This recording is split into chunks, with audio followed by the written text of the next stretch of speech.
shifting our attention to a landmark judgment. The Supreme Court has now extended the protection against domestic cruelty under Section 498A of the IPC and its equivalent provision in the BNS to women in live-in relationships that are in the nature of marriage.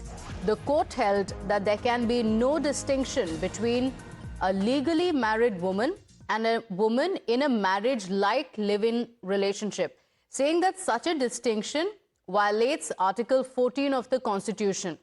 Let's go across to my colleague Harish Nair joining us on the broadcast with the details. Harish, good morning. This is a landmark verdict by the Supreme Court.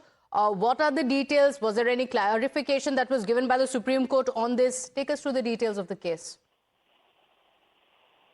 Yes, good morning. It's a very significant ruling, as you rightly put. The Supreme Court bench, led by Justice Sanjay Karol, has held that a live-in relationship between a man and a woman, and that too, which is the nature of marriage, would fall within the purview of domestic violence law. Very significantly, Supreme Court has also said that in today's time, live-in relationships are more or less a reality. We have to accept it.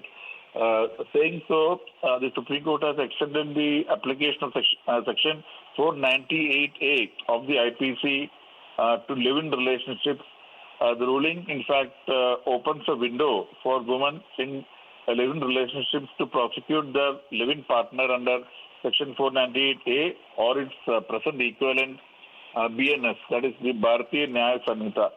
This would be in addition to the Domestic Violence Act, which already covers live-in relationship. The bench said there is no distinction between a legally married woman and a woman in relationship akin to marriage. This is a very, very significant interpretation of law by the Supreme Court. It added that such to distinguish the two is unconstitutional and violates Article 14.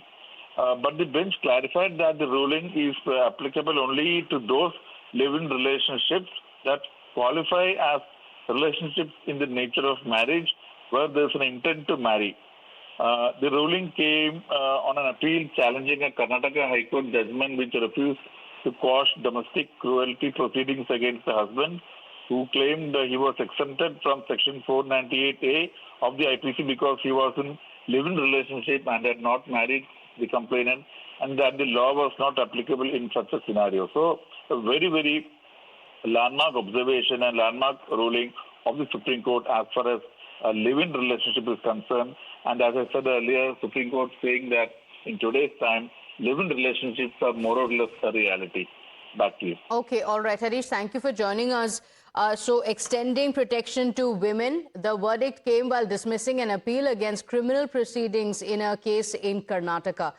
So like Harish was mentioning, it's a landmark verdict. The Supreme Court has said that the protection against domestic cruelty under Section 498A of IPC and its equivalent provisions under the BNS will also extend to women who are in live-in relationships that are in nature of marriage. The court said that the same protection can be granted to the women, but the bench clarified that the ruling will also apply only to relationships where there is a clear intent to marry.